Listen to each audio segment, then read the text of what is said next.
Okay, so I just got done kind of gathering the most recent pass of this up. So I made one of these last year. I think I finished up around December. I was making another. In the first one, I had a little bit of an issue right in between the rings. Between these two thumbs, I had done too much gathering in the back here in this triangle, and it created like a little ripple right here. And so when I did the displacement that I'm about to do after an anneal, you had a weird ripple. It was a pain in the ass to try and get tools in there afterward. So what we've got is version number 2, where that's cleaned up really well. And I've really tried to pay attention to the way I've supported these wings. What I intend to show in this upcoming part is how, even with annealed material, the structure of your sculpture itself can be used to support itself. We can come in with a rubber mallet, rawhide mallet, and actually touch on all of these areas. And because we shaped this into a bubble, right, a dome, that when we flatten that back out, the displacement is predictable and very functional to get really dramatic undercuts in a really fast way. It's a little bit more advanced, and I'll tell you why. Is because the ratios for how the metal displaces can be very different. Here is the drawing. Here's the drawing I made for this bat. Look how far apart the wings are. When we're done, they'll be touching, so even though we've spread the material, the thickness of a little bit thicker than a pencil, all that metal is going to be consumed. So by doing that gathering, the height is really important, and that's why the bubble, shaping into the bubble, can be so important. That mound allows the height, and when you press it down, it consumes the height. But by consuming the height, those points travel toward one another, and so it's really worth not going too fast. So I've done an equal depth in the middle as well as on the outside of the arms for the wings. And I've made sure that the surrounding contour line of the rest of the body is at least as gathered as this center, our most limited place of access. After we push it down, I can always choose to go and actually put like a new angle, force another pass at that bubble, creating new volume in order to do another gathering pass and retouch up the corners of wings or the feet, something like that. But that's not going to migrate into that center field. That's why this is a little bit more advanced, is because if you don't already kind of have an idea of where that volume is going to migrate once it's really soft, it's so hard to undo it. It's really hard to undo it. So it's worth trying on a simpler, smaller project, seeing how the displacement works, and then as you build a sensitivity to your designs and your drawings, you'll be able to think about how your drawings are going to translate to the height versus flattening out that bubble to get really dramatic undercuts in places that you wouldn't have been able to otherwise.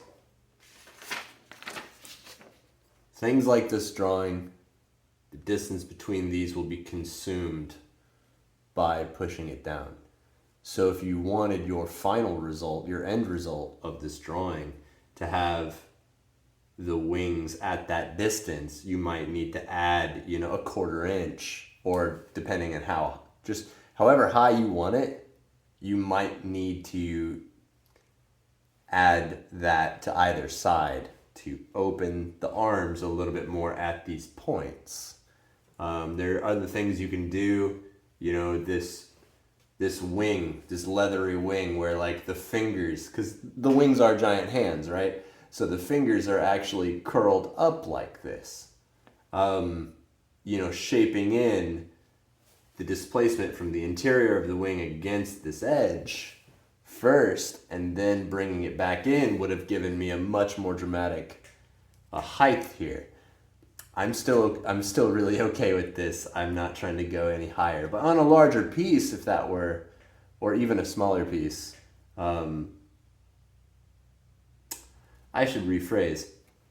On any size piece, I just didn't think it was necessary at this step because I've supported the bottom finger, the furthest bottom finger here.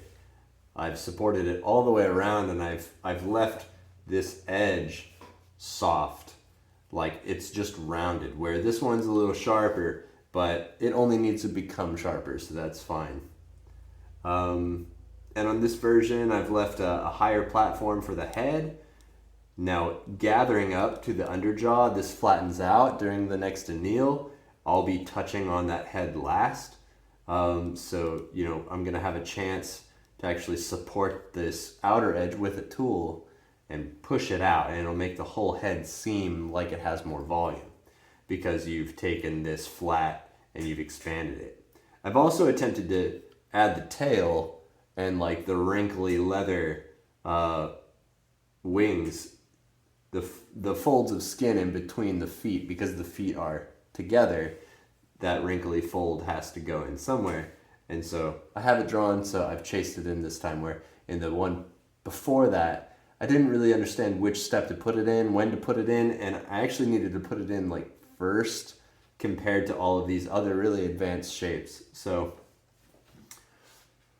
I've gone into more detail than I thought I was going to, talking about this before actually showing you the work.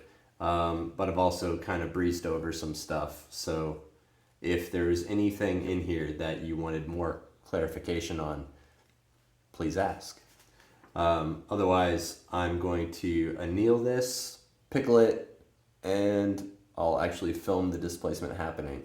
And I'll try and really get that well lit, because it happens fast and there's not a lot to it. But if you're not prepped with your volumes and your structures, it's really the make or break point. Like, did you get all your volume and undercut where you wanted? Or did you just kind of ruin this and make a big mess? So it's a cool step though, and it can really save you a lot of time. So this did pop out when I was just about at a stopping point anyways, and that's why I'm choosing to anneal now. So I'm going to give you kind of a closer up view, and then we'll get that anneal going. In the one previous, it was right here where I had a bit of a ripple. And you can see the slope with just that reflection. It's okay that it's not as deep as everywhere else in the middle, because that middle is raised up as much as the outer edges. So the whole animal, when flattened, will come down to an equal height without the shapes being lost. Right? So that's why shaping in that bubble is so helpful. There you can see how I've supported that finger.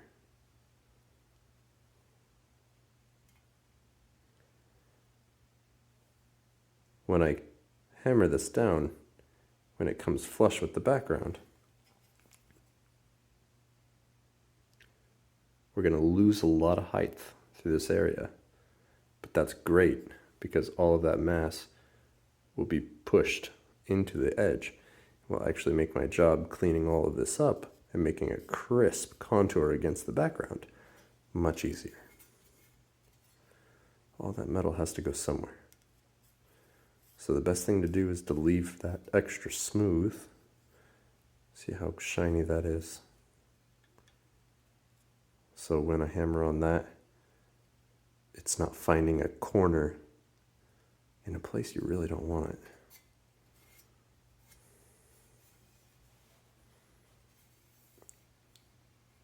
So I think I've done 1 or 2 anneals to get to this point. I just wanted to be really thorough showing you guys the different angles and slopes so that you can compare and contrast the before and after. I really wanted to film this step in the first one I made. I'm really fortunate to be able to do it a second time so that you guys can get a better idea of how that was made. I think the only thing worth mentioning is I've also tried to do a pretty good job supporting the bottom of the thumb. Happy little hook. And I've totally skipped the ribs of the other fingers. I'll actually put those back in, probably from the back side, once I flatten that background again. So just a heads up, this displacement that I'm about to show is a little bit more advanced, and it's really worth, testing this out on a few smaller pieces before committing it to a project that you have, a week or 2 of work into. I think I have about 2 days, maybe 12 hours to get to this point here. All right, let's do it. Let's anneal it.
I've got a couple tools I'm using.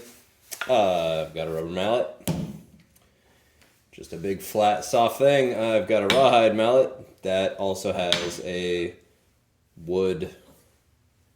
oak wood wedge in there. Really handy. Plus you get the mass and the weight of all that metal without it being that really light. Just the weight of the wood isn't always enough. It certainly is enough for this time. It's just annealed copper, so really there's not a lot going on there, strength-wise. So you're probably not going to need that much muscle, but I've got it just in case I do. Now this is shaped, it's curved, just so that I could fit it in the pickle pot. And you can see how soft it is. It is just gonna flatten out for us real easy. So I'm gonna do that first. I'm gonna flatten it. I'm gonna get in a little closer here.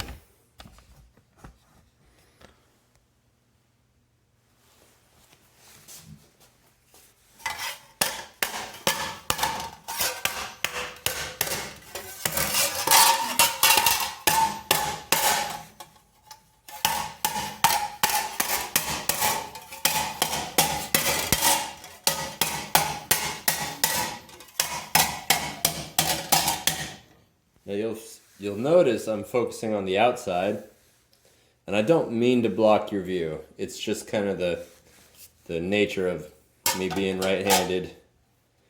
So I'm not going to go any further than that. That's a nice flat edge, and it's not a bad idea to actually come back now and use some sort of mushroom steak. That's exactly what I'm gonna do. What we're gonna do is just kind of let the body of the bat sit against that mushroom steak. It's about 8 inches across, which is good because, it's about 8 inches from, there it goes. It's about 8 inches from side to side, but the contact here in the center is only about 5 inches, which is just, perfect. Because our bat is only about 5 inches, and that's kind of why I'm using it. So as I kind of come to the side here, this allows me to flatten out any of the weird ripples that were left over from the kind of scooping like motion that we use for gathering that can pry bar up the edge. And it's just a really good idea to come through and flatten that out.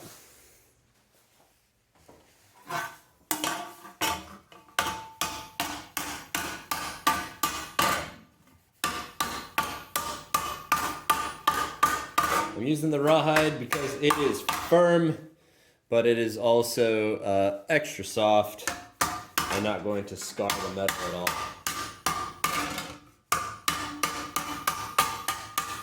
This allows me to get the curve back in a subtle way and even out the background so I don't have any harsh corners. When I flatten out this background, we're going to come in toward the animal, really help kind of stand it up on all sides. And if any of those wrinkles or ripples, the ones that I'm taking out right now, if any of those are still in there, it's only going to become a greater problem being pushed in deeper and deeper and deeper. And it's just not good practice. And using the mushroom steak like that, you get a little bit of curve. It's pretty flat here in the center, but because it is slightly curved, you can bring it out versus trying to flatten it in. And that kind of helps preserve, readopt some of the curves that we had from the bubble. It's just going to be way gentler on the shapes that we have. It's because you're coming back to what you had instead of, trying a lot of tug of war from other angles.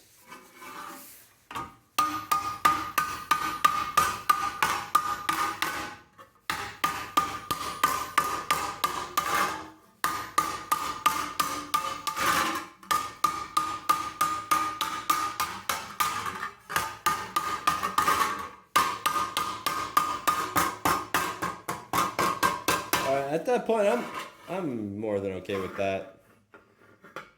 We have enough. We definitely have enough. So we're going to come back to the anvil, the larger anvil, and use it as a flattening plate. Let's do the hard part. I'm just going to start on this outside. I'm going to kind of come inward using just the flat and the edge to kind of get a nice base to continue to pull in toward the animal.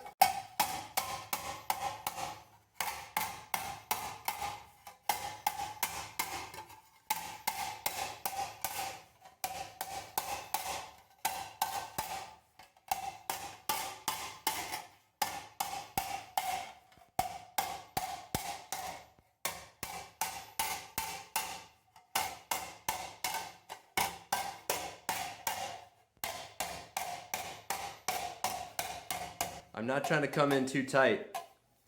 I want the same amount of space. as a background to support.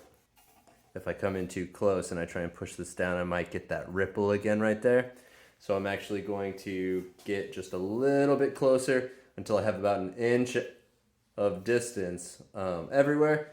And then we'll start coming down on the wings.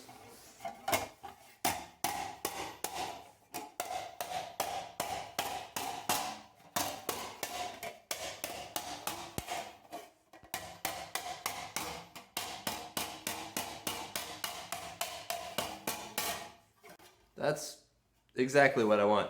And actually the more gentle the slope, you can kind of see the difference in light. The more gentle the slope is across this outer edge, the easier it will be to push down. And you'll actually have a really easy time watching that displace. We had to do the gathering to come up to the animal because you also need the even displacement and the strength that comes from that flat edge. So I'm going to start by pushing on the wings corners, and I'm going to kind of gently try and hit some big spots all together. You're going to watch that really dent down.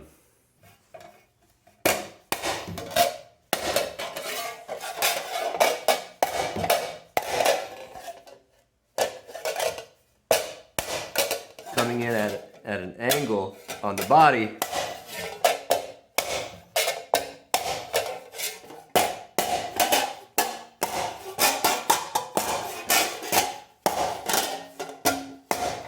It'll actually help to push that body down a little before getting into this center part. Because if I just push down the arms, show you how far that's gone. If I just try and push down the arms, the distance from the background to the anvil will have much further to travel. Flatten that background again.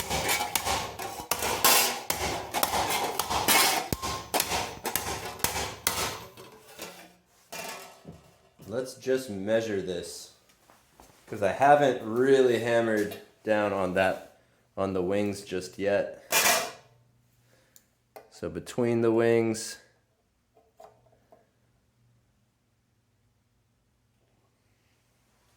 we have 1/4 inch. All right. Let's see how much further it goes down.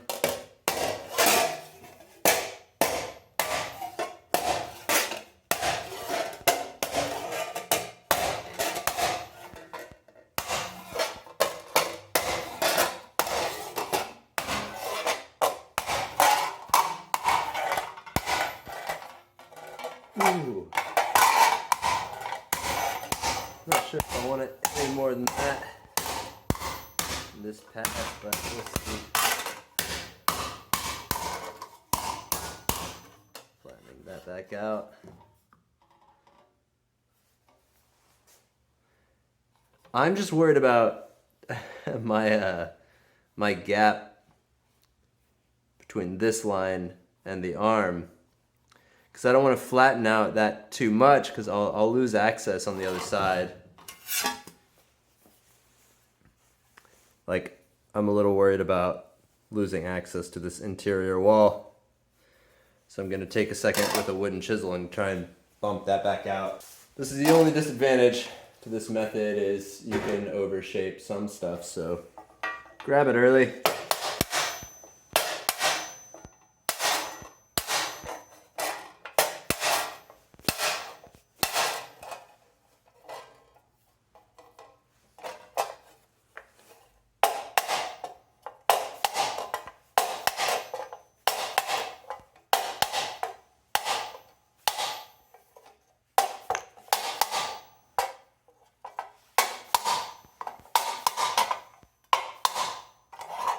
Go. On this side, I'm actually using my thigh against that edge, that back edge, so that it doesn't just dance all over the place.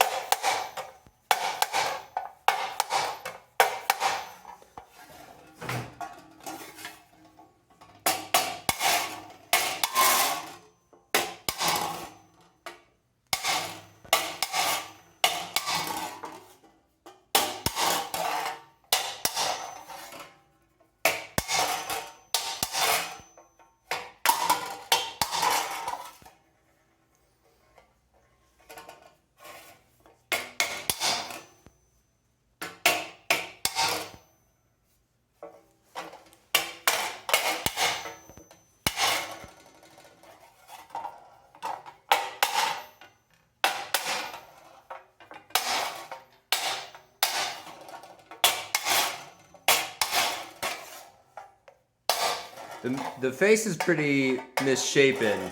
It's okay. It didn't have a lot of shape in it to start with. But that right cheek is pretty crushed.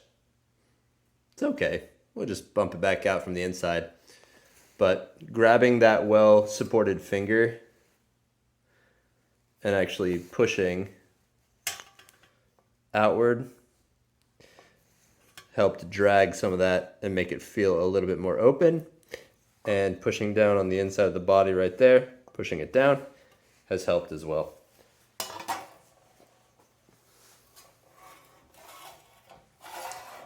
All right, so let's just take a look at the gap.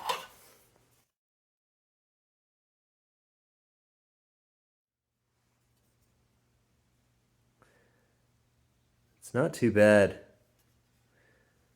All right, we'll hammer on it just a little bit more.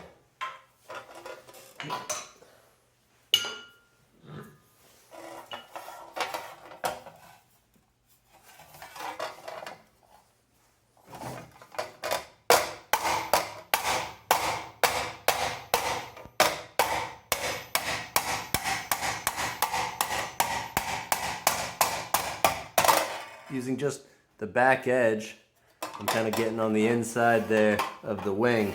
I'm trying to push it out.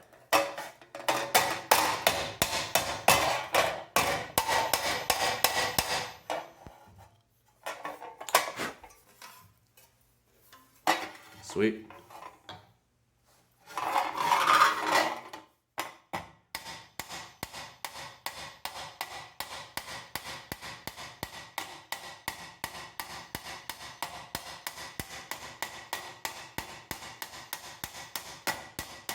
I'm feeling pretty good resistance against that back edge.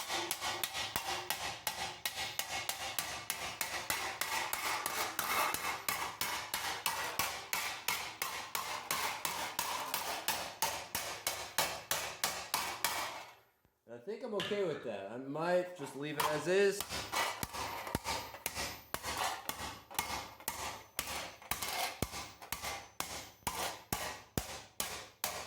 You know, I should have the room now to do the next pass, because I think last time I overdeveloped this a little bit more than I had intended.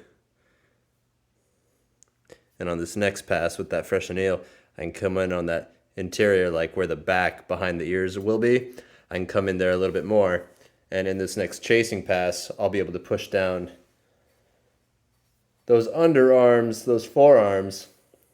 And when I push those down actually in the pitch, it'll help set that back a little bit more. Now from the back side, we can see how glossy. That's obviously where the metal has been moving, right? Is anywhere it's shiny, it's been touching. Now a pretty good sign for me so far is that it has left the interior of the wings untouched. So I don't have any weird collapsing or flattening out here, which is great because I didn't want to go that far. And I still have a pretty tall project, and I've come now, I mean, look how developed those walls are. We're almost straight to that 90 degree against the background. Yeah, I'm all right with that. And now I can angle it on that mushroom steak, and we can do the next pass.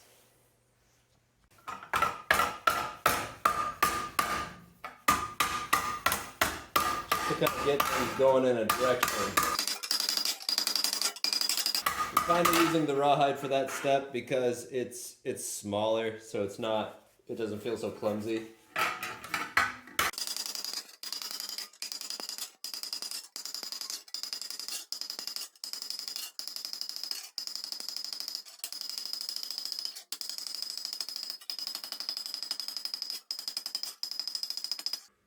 Now what will we end with versus what we have now for that wing gap?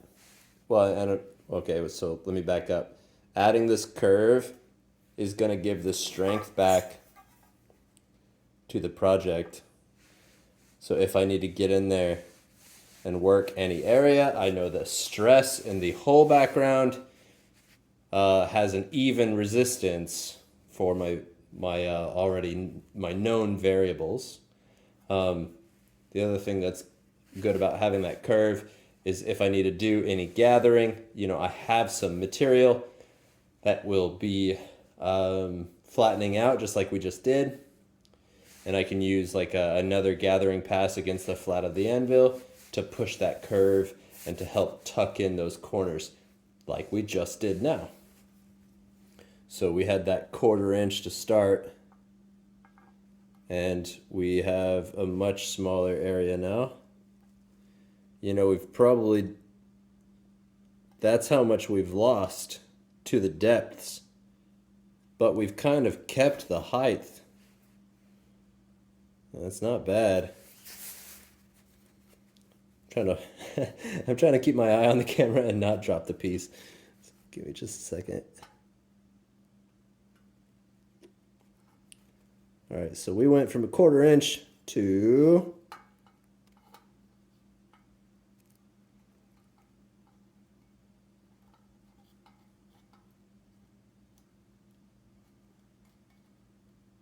about there. Let's see how much that is. 1/8. Essentially cut it in half because I had 2/8. That's not bad. Not bad for one pass.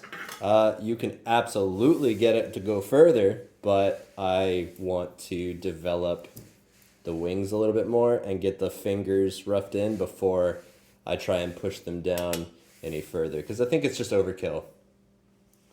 And I need to correct some of the face volume. So I'm going to do that, and I just really wanted to show this technique because it's something I use in a lot of my high relief to act as like a quick shortcut, but because of the planning involved and the style of gathering from the outside, mixing that gathering work with the pitch and an annealing pass, recentering it over this stake and flattening it and recentering and flattening it, you're really letting the tug of war and the different waves and ripples from the edge be eaten into the background with periodic anneals so that your project doesn't freak out too much.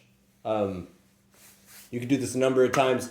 I think the only risk you run is going too fast too soon. So knowing when to call it is also pretty important. But I'm happy with that, and I'm going to correct some of the shapes and backfill it with pitch. And if you have any questions about the piece or other projects that I've done this kind of style on, let me know. Thanks very much for watching. And if you try this technique on your own projects, I'd love to see how it goes. So reach out, stay in touch, and stay safe out there, guys.